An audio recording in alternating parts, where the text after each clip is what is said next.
The running back position always feels like the hardest thing to nail in your fantasy drafts. Sometimes it can feel devastating when you draft an early round running back and they get injured for the whole year, as we've seen the past few years with some first overall picks who have really disappointed. But there is always going to be value available late down the board. In this video, I've got 6 running backs for you that I think are being massively undervalued. Whether that's some running backs in the mid-teens and mid-20s who I think have the potential to go way higher, or some all the way down in the 60s and 70s that I think are going to have such a clear role and are players that you need to be targeting. If you like content like this, please consider liking and subscribing. But let's get into it with the first back, who's someone that's only going as the RB16, but has the potential to be a top 5 running back quite easily. Kicking off with the RB16, Alvin Kamara. Now, Kamara currently going as the running back 16. That is the lowest he has ever finished across his 8 years in the NFL so far. When you also take a look at the trends across his time in the NFL, he's only finished with less than 50 receptions once, and that came in a shortened season due to injury. Last year, Kamara finished as the running back 9, with some huge spike weeks, mostly down to the unbelievable volume that he sees in the receiving game. If you're playing in a PPR league, Kamara has always been an absolute cheat code. He can finish with what looks like a relatively average stat line, but still win you a week with 16 to 20 points, purely because of the insane volume of receptions that he sees. And I don't think this is going to change anytime soon. Tyler Shugg is not the most mobile quarterback, meaning that when he needs to escape from pressure, it's more likely that he'll see the safety valve of Alvin Kamara. His volume across his time in the NFL has been incredibly consistent, and I don't see a reason why this will change heading into next year. In fact, there has been an improvement in the offensive line, and that O-line led to him finishing with his first ever 1,000-yard rushing season last year. So the O-line getting better should only lead to him having an improved performance on the ground. One of the other really important things when it comes to Kamara is when you look at the targets available on the Saints. The current wide receiver core consists of Chris Olave, Rashid Shaheed, and Brandon Cooks, players who all succeed in being deep threats and winning deep down the field. Olave is probably a little bit more flexible than this, can line up in a few more spots and win in different areas, but Cooks and Shaheed in particular are going to match up really well with Tyler Shugg's huge arm and enable them to create chunk plays. However, they don't really have a weapon that can win consistently underneath, aside from Kamara himself. I think there's a chance that he can finish as the target leader on this team, certainly when you look in particular at short and intermediate routes. That has always been Kamara's easy yardage game, where he can just win quickly underneath, whether it's a screen, a check down, or a wheel route out of the background, and get some quick yardage. I can understand the reason why people are lower on Kamara than they have been in previous years. The Saints offense is expected by Vegas to put up one of the lowest point totals in the NFL. People are unconfident in the quarterback situation, which is going to be between Tyler Shugg or Spencer Rattler, both of whom are pretty unexciting options, and we're not excited about the weapons in front of us. But the point is still there. Alvin Kamara has never had to be in a great offense to be able to succeed.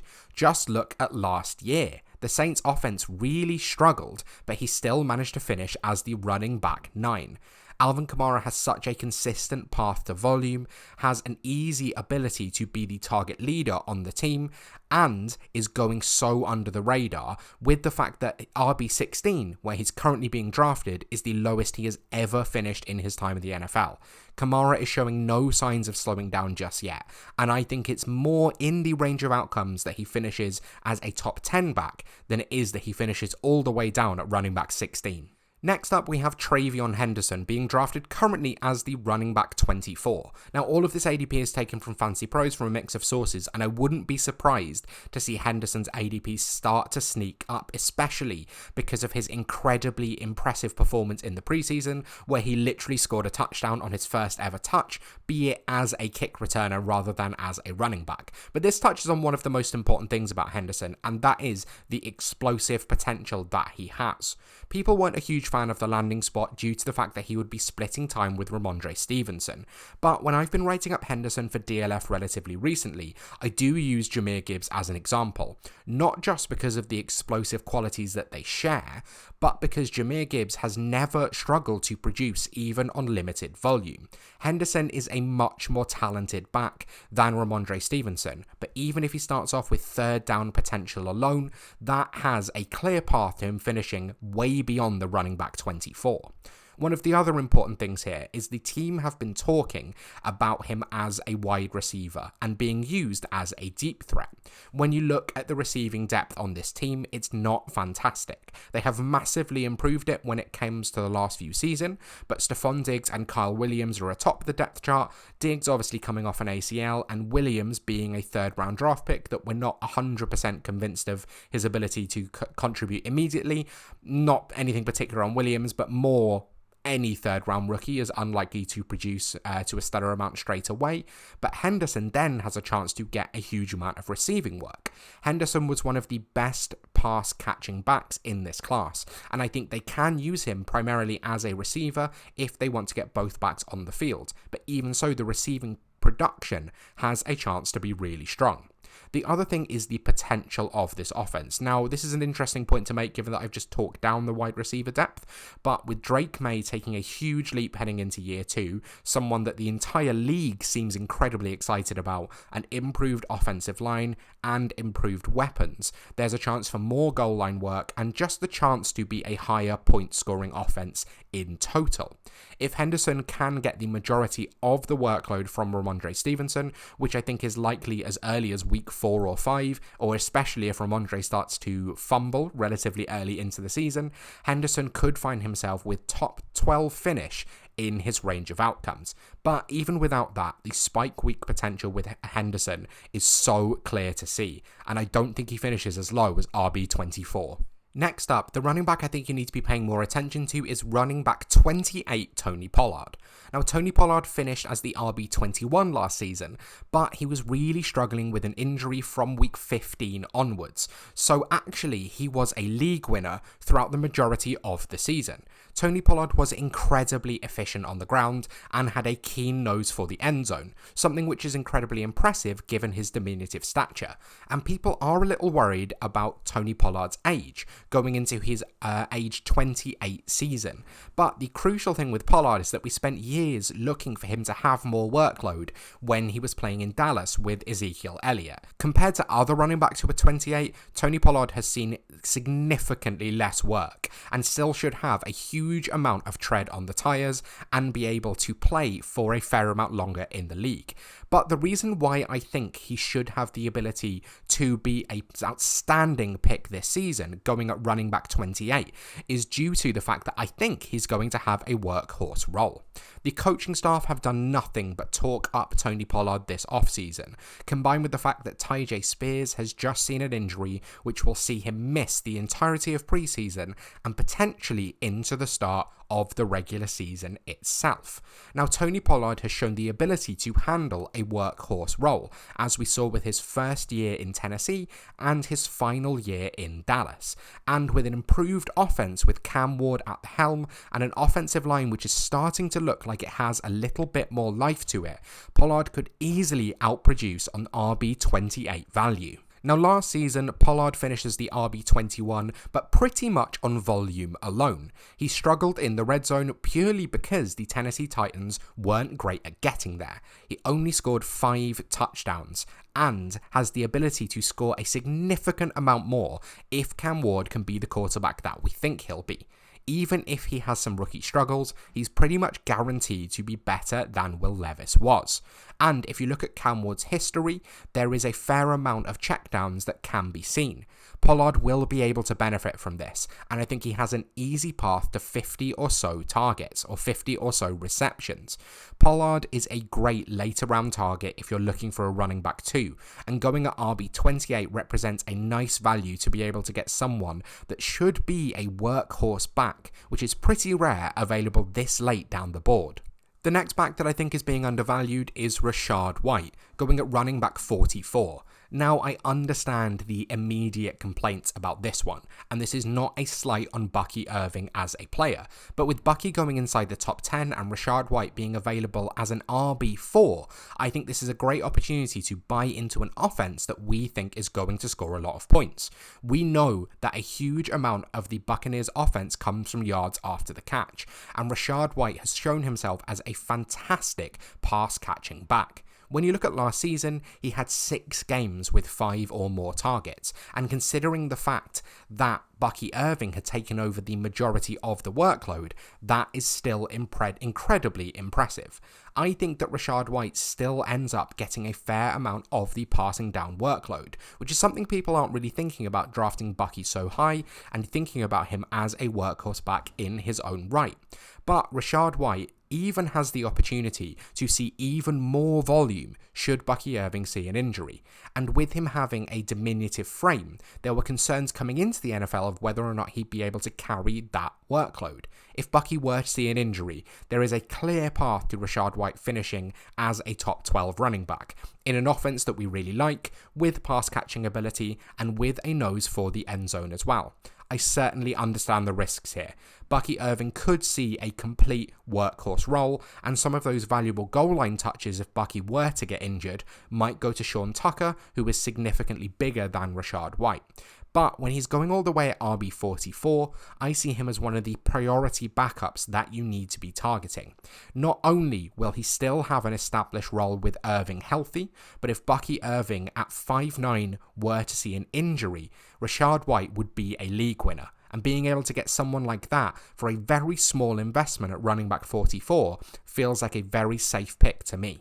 At RB62, we have Woody Marks of the Houston Texans. Now, we are finishing off with 2 rookie running backs who I think you can count as sleepers given how late they are going.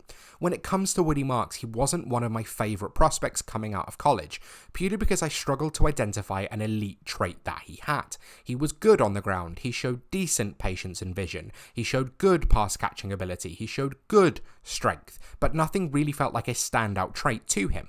However, coming into the NFL, that will show the ability to function, because if there's nothing you're particularly bad at, you can certainly have a role. And after being drafted to the Texans later on in the draft, a role is definitely there for him to grab.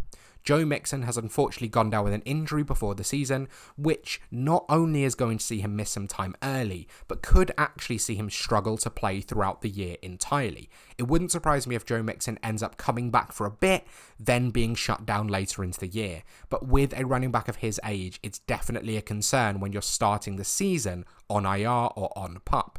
His only other real competition here comes in the form of Nick Chubb, who is himself coming off 2 severe knee injuries. The camp talk about Nick Chubb has been entirely talking about the fact that he is lacking any form of explosivity.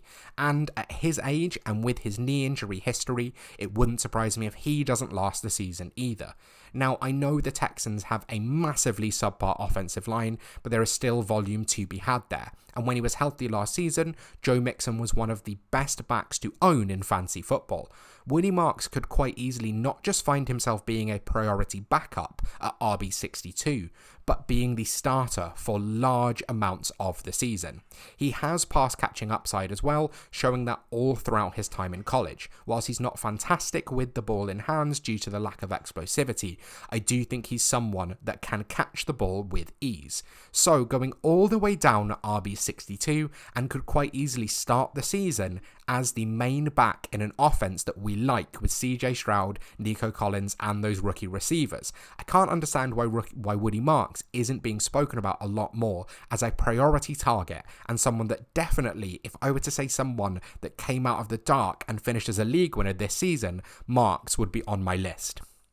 Finally, our other rookie running back who I think is being undervalued is RB70, Tahj Brooks. Now, Tahj Brooks was drafted in the 7th round to the Cincinnati Bengals, and that obviously isn't fantastic for him heading into the league in terms of draft capital.